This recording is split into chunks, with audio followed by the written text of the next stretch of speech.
Hello বন্ধুরা, আমি সোমেন আর তোমরা দেখছো তোমাদের প্রিয় channel Somen study and blog. গতকাল অর্থাৎ 3রা মার্চ 7 SLST মাদ্রাসা সার্ভিস কমিশনের পরীক্ষা হয়ে গেছে। আজকে আমি আলোচনা করব মাদ্রাসা সার্ভিস কমিশনের ক্লাস 9-10-এর ইতিহাস প্রশ্নের 90টা প্রশ্নের সম্পূর্ণ আলোচনা আমরা করব। তার আগে বলে রাখি, যারা এখনও চ্যানেলটা সাবস্ক্রাইব করোনি অবশ্যই সাবস্ক্রাইব করে দিও, আর যারা ফেসবুক থেকে দেখছো অবশ্যই চ্যানেলটাকে ফলো এবং লাইক করে দিও। চলো শুরু করি আমাদের আজকে 90টা প্রশ্নের আলোচনা।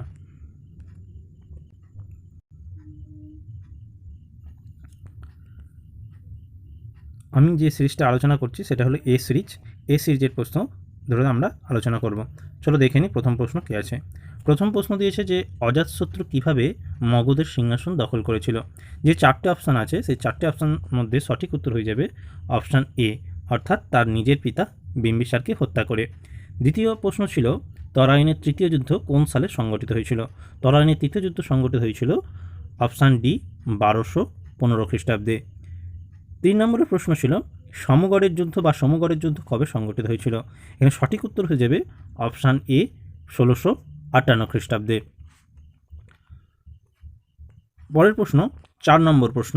4 নম্বর প্রশ্ন ছিল যে the Mughal nobility under Aurangzeb বইটি লেখককে। এর সঠিক উত্তর হয়ে যাবে অপশান ডি আতাহার আলী। 5 নম্বর প্রশ্ন 1924 সালে কে প্রথম ভারত ভাগের প্রস্তাব করেছিলেন। এটা সঠিক উত্তর হয়ে যাবে অপশান সি লালা রাজপথ রায়। 6 নম্বর প্রশ্ন ছিল স্বাধীন ভারতে কে লৌহ মানব হিসাবে পরিচিত। এটা সকলেই জানি আমরা, এটা আশা করি সকলেই ঠিক করেছে, এবং এই প্রশ্নটা যার সেও তো অবশ্যই ঠিক করেছে, অপশান বি বল্লভভাই প্যাটেল। পরের প্রশ্ন রুশো কে ছিলেন। রুশো ছিলেন, সঠিক উত্তর হয়ে যাবে রুশো ছিলেন একজন দার্শনিক। 8 নম্বর প্রশ্ন চলে যাই। 8 নম্বর প্রশ্ন ছিল নেপোলিয়নীয় কোন সময়কালকে নেপোলিয়নীয় যুগ বলা হয়। এখানে সঠিক উত্তর হয়ে যাবে অপশান ডি 1799 থেকে 1814 সাল পর্যন্ত সময়কালকে নেপোলিয়নীয় যুগ বলা হয়। পরের প্রশ্ন হচ্ছে 9 নম্বর প্রশ্ন 1861 সালে ভূমিদাসদের মুক্তি দিয়েছিলেন কে। সঠিক উত্তর হয়ে যাবে অপশান এ দ্বিতীয় আলেকজান্ডার। 10 নম্বর প্রশ্ন কবে সিন্ধু সভ্যতা আবিষ্কৃত হয়। এর সঠিক উত্তর হয়ে যাবে অপশান বি 1922। পরের প্রশ্ন আর্যদের প্রাচীনতম গ্রন্থের নাম কি। আর্যদের প্রাচীনতম গ্রন্থের নাম, সঠিক উত্তর হয়ে যাবে অপশান ডি ঋগ্বেদ। 12 নম্বর প্রশ্ন দেবানংপ্রিয় প্রিয়দর্শী উপাধি গ্রহণ করেছিলেন কে। এখানে সঠিক উত্তর হয়ে যাবে অপশান সি অশোক। 13 নম্বর প্রশ্ন ইবন বতুতা লিখিত বইটির নাম কি। এখানে সঠিক উত্তর হয়ে যাবে অপশান বি রেহালা। 14 নম্বর প্রশ্ন ছিল কোন দিল্লি সুলতান বাজার নিয়ন্ত্রণ ব্যবস্থা প্রচলন করেছিলেন। এখানে সঠিক উত্তর হয়ে যাবে অপশান বি আলাউদ্দিন খলজি। পরের প্রশ্ন 15 নম্বর প্রশ্ন। 15 নম্বর প্রশ্ন বলেছে মোহাম্মদ বিন তুগলক দিল্লি থেকে কোথায় রাজধানী স্থানান্তরিত করেছিলেন। এখানে সঠিক উত্তর হয়ে যাবে অপশান এ দৌলতাবাদ। 16 নম্বর প্রশ্ন ছিল বিজয়নগরের রাজাদের মধ্যে কাকে শ্রেষ্ঠ বলে মনে করা হয়। এখানে সঠিক উত্তর হয়ে যাবে অপশান ডি কৃষ্ণদেব রায়। 17 নম্বর প্রশ্ন ছিল আনুষ্ঠানিকভাবে শেরশাহ কবে রাজা হয়েছিলেন। এটা সঠিক উত্তর হয়ে যাবে অপশান এ 1539 সালে। 18 নম্বর প্রশ্ন আইন ই আকবরী গ্রন্থের প্রণেতা কে। এখানে সঠিক উত্তর হয়ে যাবে অপশান এ আবুল ফজল। 19 নম্বর প্রশ্ন হলদিঘাটের যুদ্ধে কে পরাজিত হয়েছিলেন। এখানে সঠিক উত্তর হয়ে যাবে অপশান ডি রানা প্রতাপ। পরের প্রশ্ন 20 নম্বর প্রশ্ন কোন বছর আকবর হিন্দুদের ওপর থেকে জিজিয়া কর প্রত্যাহার করে নিয়েছিলেন। এখানে সঠিক উত্তর হয়ে যাবে অপশান সি 1564 খ্রিস্টাব্দে। 21 নম্বর প্রশ্ন ছিল আকবরের দরবারে সভা গায়ক কে ছিলেন। এখানে সঠিক উত্তর হয়ে যাবে অপশান বি তানসেন। 22 নম্বর প্রশ্ন কার স্মৃতি হিসেবে তাজমহল নির্মিত হয়েছিল। এখানে সঠিক উত্তর হয়ে যাবে অপশান সি মমতাজ। 23 নম্বর প্রশ্ন সম্রাট আওরঙ্গজেবের আমলের কোন ঘটনাকে ইউরোপে নেপোলিয়নের স্পেনীয় ক্ষতের সঙ্গে তুলনা করা হয়।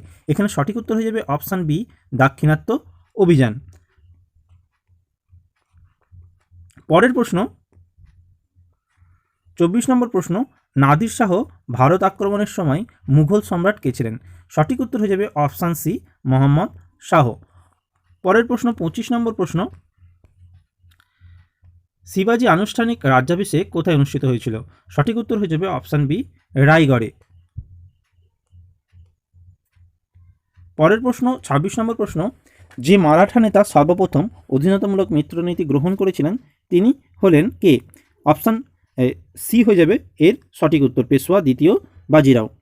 ২৭ নম্বর প্রশ্ন, কবে পাঞ্জাব ব্রিটিশ রাজত্বের অংশীভূত হয়েছিল? সঠিক উত্তর হয়ে যাবে অপশান সি, ১৮৪৯ খ্রিস্টাব্দে। পরের প্রশ্ন ২৮ নম্বর প্রশ্ন, সত্যবিলোপ নীতি কে প্রবর্তন করেছিলেন? সঠিক উত্তর হয়ে যাবে অপশান সি, লর্ড ডালহৌসি। ২৯ নম্বর প্রশ্ন, বাংলায় প্রকৃত ইংরেজ আধিপত্য প্রতিষ্ঠিত হয় নিম্নলিখিত কোন যুদ্ধের পর? সঠিক উত্তর হয়ে যাবে অপশান ডি, বক্সারের যুদ্ধ। ৩৫ নম্বর প্রশ্ন, মুসলিম লীগ পৃথক পাকিস্তানের দাবি প্রথম উত্থাপন করেছিলেন কত সালে? সঠিক উত্তর হয়ে যাবে অপশান সি, ১৯৪০ সাল। ৩৬ নম্বর প্রশ্ন, স্পিরিট অব লস কার রচনা? সঠিক উত্তর হয়ে যাবে অপশান বি, মন্তেস্কু। ৩৭ নম্বর প্রশ্ন, মানুষ ও নাগরিকদের অধিকারের ঘোষণা হলো? সঠিক উত্তর হয়ে যাবে অপশান বি, ফ্রান্সের বিপ্লবী যুগে জাতীয় সভা কর্তৃক ঘোষিত প্রস্তাবিত সংবিধান প্রারম্ভের ঘোষণা। ৩৮ নম্বর প্রশ্ন ছিল, ভিয়েনা কংগ্রেসের নিয়ন্ত্রক ছিলেন কে? সঠিক উত্তর হয়ে যাবে অপশান সি, মেটারনিক। ৩৯ নম্বর প্রশ্ন ছিল, ফ্রান্সে জুলাই বিপ্লব কবে ঘটেছিল? সঠিক উত্তর হয়ে যাবে অপশান বি, ১৮৩০। পরের প্রশ্ন ৪০ নম্বর প্রশ্ন, নিম্নলিখিত দেশগুলির মধ্যে কোন দেশটি ত্রিপাক্ষিক চুক্তির অন্তর্ভুক্ত ছিল না? এখানে সঠিক উত্তর হয়ে যাবে অপশান সি, ইংল্যান্ড। আসু কোন ঘটনাকে কেন্দ্র করে প্রথম মহাযুদ্ধ শুরু হয়েছিল? সঠিক উত্তর হয়ে যাবে অপশান এ, সেরাজেভো হত্যাকাণ্ড। ৪২ নম্বর প্রশ্ন ছিল, নিম্নলিখিত হরপ্পা সাইটগুলির মধ্যে কোনটির একটি পাথরের দুর্গ রয়েছে যার কোণে এবং দীর্ঘ দিকের মাঝখানে বর্গবেষ্টনী রয়েছে? এখানে সঠিক উত্তর হয়ে যাবে অপশান ডি, সুৎকাগেন্দারু। পরের প্রশ্ন ৪৩ নম্বর প্রশ্ন, মহেঞ্জোদারো কথার অর্থ মিথের স্তূপ, অন্য কোন হরপ্পা সাইটের নাম একই অর্থে প্রকাশ পেয়েছে?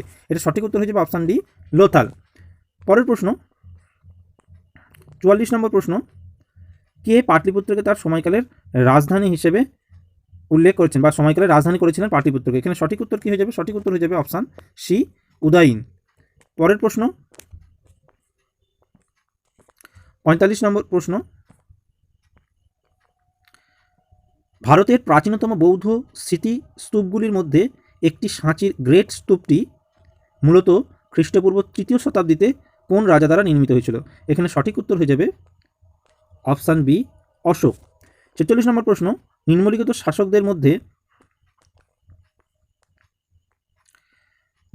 শাসকদের মধ্যে কে জৈন ধর্মানুসারী ছিলেন?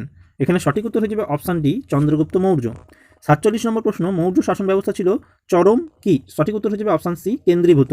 ৪৮ নম্বর প্রশ্ন, নিম্নলিখিত কোন বিশ্ববিদ্যালয়টি পাল যুগে প্রতিষ্ঠিত হয়নি? এখানে সঠিক উত্তর হয়ে যাবে অপশান এ, নালন্দা মহাবিহার। পরের প্রশ্ন ৪৯ নম্বর প্রশ্ন, বাংলার কুলীন প্রথার প্রচলন কে করে? এখানে সঠিক উত্তর হয়ে যাবে অপশান সি, বল্লাল সেন। ৫০ নম্বর প্রশ্ন, নিচের কোন বইটি আমির খসরু লেখেনি? সঠিক উত্তর হয়ে যাবে অপশান এ, তাজুল মাসির। ৫১ নম্বর প্রশ্ন, মোরল্যান্ডের মতে জমা বলতে বোঝায়? সঠিক উত্তর হয়ে যাবে অপশান বি, মোট ভূমি রাজস্ব। ৫২ নম্বর প্রশ্ন ছিল, কোন সুলতান প্রথম সৈন্যদের মধ্যে ইকতার পরিবর্তে নগদ বেতনের ব্যবস্থা করেছিলেন? সঠিক উত্তর হয়ে যাবে অপশান ডি, আলাউদ্দিন খলজি। ৫৩ নম্বর প্রশ্ন, গিয়াসউদ্দিন তুগলক কীভাবে মারা যান? এখানে সঠিক উত্তর হয়ে যাবে অপশান ডি, দুর্ঘটনায়।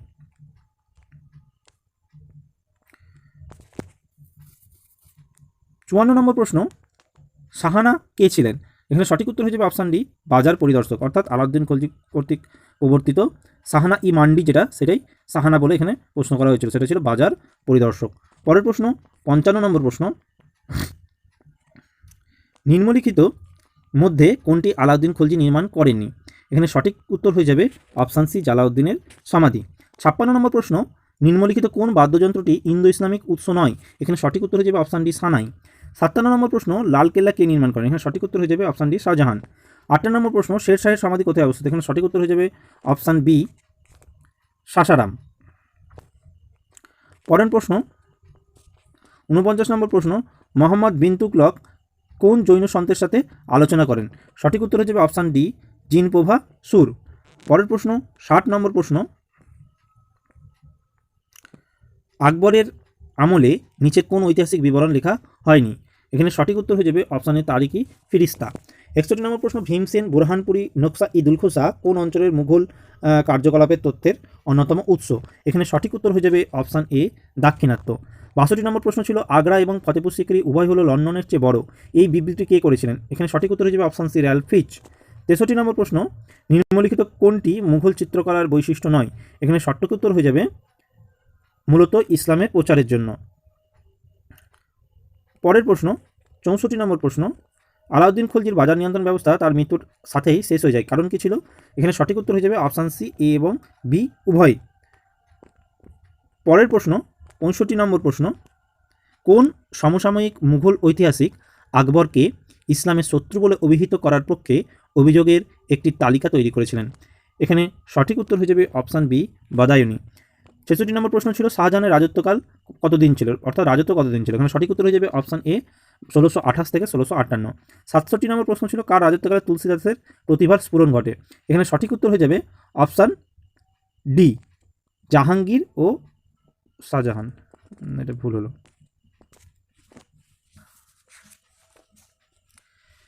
এখানে সঠিক উত্তর হয়ে যাবে 67 নম্বর প্রশ্ন কার রাজত্বকালে তুলসীদাসের প্রতিভার স্ফুরণ ঘটে? এখানে সঠিক উত্তর হয়ে যাবে অপশান এ আকবর ও জাহাঙ্গীর। আকবর ও জাহাঙ্গীর আমলে তুলসীদাসের প্রতিভার স্ফুরণ ঘটে। পরের প্রশ্ন 68 নম্বর প্রশ্ন অন্ধকূপ হত্যা কবে হয়েছিল? সঠিক উত্তর হয়ে যাবে অপশান এ 1756 খ্রিস্টাব্দের 20 জুন। 69 নম্বর প্রশ্ন ছিল 1855 সালে কোন ব্রিটিশ কমান্ডার সাঁওতালদের কাছে পরাজিত হন? এখানে সঠিক উত্তর হয়ে যাবে অপশান সি মেজর পারো। পরের প্রশ্ন 70 নম্বর প্রশ্ন নিচের কোনটি প্রথমে বাংলায় ব্রিটিশ পণ্য বয়কটের পরামর্শ দিয়েছিল? সঠিক উত্তর হয়ে যাবে অপশান বি কৃষ্ণকুমার মিত্রের সাপ্তাহিক পত্রিকা সঞ্জীবনী। 71 নম্বর প্রশ্ন ছিল নিচের কোন শ্রেণী 1857 সালে বিদ্রোহকে সমর্থন করেনি? এখানে সঠিক উত্তর হয়ে যাবে অপশান ডি নতুন মধ্যবিত্ত শ্রেণী। 72 নম্বর প্রশ্ন ছিল নিচের কোনটি লর্ড চেমসফোর্ডের আমলের সাথে সম্পর্কিত নয়? এখানে সঠিক উত্তর হয়ে যাবে অপশান এ মুসলিম লীগ প্রতিষ্ঠা। পরের প্রশ্ন 73 নম্বর প্রশ্ন ভারতীয় জাতীয় কংগ্রেসের প্রথম মুসলিম প্রেসিডেন্ট কে ছিলেন? সঠিক উত্তর হয়ে যাবে অপশান ডি বদরুদ্দিন তয়েবজি। 74 নম্বর প্রশ্ন নিম্নলিখিতের মধ্যে কে কৌমি আওয়াজ পত্রিকা চালু করেছেন? এখানে সঠিক উত্তর হয়ে যাবে অপশান বি জওহরলাল নেহেরু। পরের প্রশ্ন 75 নম্বর প্রশ্ন 1857 সালের বিদ্রোহের নিচের কোন কেন্দ্রটি সেখানকার নেতার সাথে সঠিকভাবে মেলে না? এখানে সঠিক উত্তর হয়ে যাবে অপশান ডি লখনৌ কুনওয়ার সিং। 76 নম্বর প্রশ্ন ছিল ব্রিটিশরা ভারতের প্রথম মাদ্রাসা কোথায় স্থাপন করে? এখানে সঠিক উত্তর হয়ে যাবে অপশান বি কলকাতা। 77 নম্বর প্রশ্ন ছিল আব্দুল গাফফার খানের লাল কোর্তা বাহিনীর সদস্যদের কি বলা হতো? এখানে সঠিক উত্তর হয়ে যাবে অপশান সি খুদাই খিদমতগার। 78 নম্বর প্রশ্ন 1791 সালের সংবিধানের মূল উদ্দেশ্য কোনটি ছিল? এখানে সঠিক উত্তর হয়ে যাবে অপশান বি সামন্ততান্ত্রিক সুযোগ সুবিধা দূর করা। 79 নম্বর প্রশ্ন ছিল ষোড়শ লুইকে হত্যা করা হয়েছিল কবে? এখানে সঠিক উত্তর হয়ে যাবে অপশান এ 21 জানুয়ারি 1793 খ্রিস্টাব্দে। পরের প্রশ্ন 80 নম্বর প্রশ্ন জাতির যুদ্ধে কে অংশ নেয়নি? এখানে সঠিক উত্তর হয়ে যাবে অপশান সি ডেনমার্ক। 81 নম্বর প্রশ্ন ভিয়েনা কংগ্রেসের বিগ ফোর কারা ছিলেন? এখানে সঠিক উত্তর হয়ে যাবে option C Austria, Prussia, Russia এবং ইংল্যান্ড। 82 নম্বর প্রশ্ন নিম্নলিখিত কোন চুক্তি 1832 সালে গ্রিসকে একটি স্বাধীন জাতি হিসেবে ঘোষণা করেছিল? এখানে সঠিক উত্তর হয়ে যাবে অপশান সি কনস্টান্টিনোপলের চুক্তি। পরের প্রশ্ন 83 নম্বর প্রশ্ন জার্মানির একত্রীকরণের বা একীকরণের সময় কাইজার কে ছিলেন? এখানে সঠিক উত্তর হয়ে যাবে অপশান এ প্রথম উইলিয়াম। 84 নম্বর প্রশ্ন ছিল এপ্রিল বিদ্রোহ 1876 কোথায় অনুষ্ঠিত হয়েছিল? এখানে সঠিক উত্তর হয়ে যাবে অপশান সি বুলগেরিয়া। পরের প্রশ্ন দেখে নিই 85 নম্বর প্রশ্ন যখন প্রথম বিশ্বযুদ্ধ শুরু হয়েছিল তখন কে মার্কিন যুক্তরাষ্ট্রের রাষ্ট্রপতি ছিলেন? এখানে সঠিক উত্তর হয়ে যাবে অপশান বি উইড্রো উইলসন। 86 নম্বর প্রশ্ন দ্বিতীয় বলকান যুদ্ধ কোন চুক্তির মাধ্যমে শেষ হয়েছিল? এখানে সঠিক উত্তর হয়ে যাবে অপশান সি বুখারেস্টের চুক্তি। 87 নম্বর প্রশ্ন লিগ অব নেশনের সদর দপ্তর কোথায় অবস্থিত? এখানে সঠিক উত্তর হয়ে যাবে অপশান ডি জেনেভা। 88 নম্বর প্রশ্ন লিগ অব নেশনের স্থায়ী সদস্য সংখ্যা কত ছিল? এখানে সঠিক উত্তর হয়ে যাবে অপশান বি 5 জন ছিল স্থায়ী সদস্য রাষ্ট্র। পরের প্রশ্ন 89 নম্বর প্রশ্ন এখানে প্রশ্ন ছিল প্রথম বিশ্বযুদ্ধে ইউরোপের কোন দেশ নিরপেক্ষ ছিল? এখানে সঠিক উত্তর হয়ে যাবে অপশান ডি উপরের সবকটি। পরের প্রশ্ন এবং শেষ প্রশ্ন ছিল বিলম্বিত পর্যায়ে হরপ্পা সভ্যতার সময়কাল কত? এখানে সঠিক উত্তর হয়ে যাবে অপশান সি 1900 থেকে 1300 খ্রিস্টপূর্বাব্দ। এখানেই এই 90টাই প্রশ্ন ছিল, 90টা প্রশ্ন আমার শেষ হলো। আর এটা সম্ভাব্য উত্তর, এবার আমি চেষ্টা করেছি সঠিক উত্তরটা করার, এবং যতক্ষণ অ্যান্সারকে দিচ্ছে ততক্ষণ সঠিক উত্তরটা করা যাবে না। তাছাড়াও তোমরা মোটামুটি যারা করে এসছো তারা বুঝতে পারছো যে কোনটা ঠিক কোনটা ভুল করে এসছো এবং কাউন্ট করতে হবে কত হচ্ছে। সেই অনুযায়ী অবশ্যই তোমরা যদি পরীক্ষা দিয়ে থাকো অবশ্যই কমেন্টে জানিও কার কত হলো। চলো আজকে ক্লাসটা এখানেই শেষ করছি। আমি এবং 11-12 প্রশ্ন আমি খুব তাড়াতাড়ি আপলোড করে দেবো উত্তর সহ। চলো সকলেই খুব ভালো থেকো, আর চ্যানেলটা যারা সাবস্ক্রাইব করেনি অবশ্যই সাবস্ক্রাইব করে দিও। সকলকে অনেক অনেক ধন্যবাদ। আমরা প্রথমে 30 নম্বর থেকে 34 নম্বর প্রশ্ন পর্যন্ত স্কিপ করে গেছিলাম। চলো আমরা শেষে এটা আলোচনা করে দিই। 30 নম্বর প্রশ্ন ছিল বারাসাত বিদ্রোহ কবে ঘটেছিল? এখানে সঠিক উত্তর হয়ে যাবে অপশান সি, অর্থাৎ 1831 খ্রিস্টাব্দে। সঠিক উত্তর হয়ে যাবে অপশান সি, 1831 খ্রিস্টাব্দে। 31 নম্বর প্রশ্ন ছিল সিপাহী বিদ্রোহের আশু কারণ কী ছিল? এখানে সঠিক উত্তর হয়ে যাবে অপশান এ, অর্থাৎ চর্বি মাখানো কার্তুজের প্রচলন। পরের প্রশ্ন 32 নম্বর প্রশ্ন ছিল বদরুদ্দিন তায়েবজি ছিলেন নিম্নলিখিত সংগঠনের অন্যতম নেতা। এখানে সঠিক উত্তর হয়ে যাবে অপশান সি, বোম্বাই প্রেসিডেন্সি অ্যাসোসিয়েশনের নেতা ছিলেন একজন। 33 নম্বর প্রশ্ন ছিল বিপিনচন্দ্র পাল পরিচালিত পত্রিকা ছিল কোনটি? এখানে সঠিক উত্তর হয়ে যাবে অপশান এ, নিউ ইন্ডিয়া।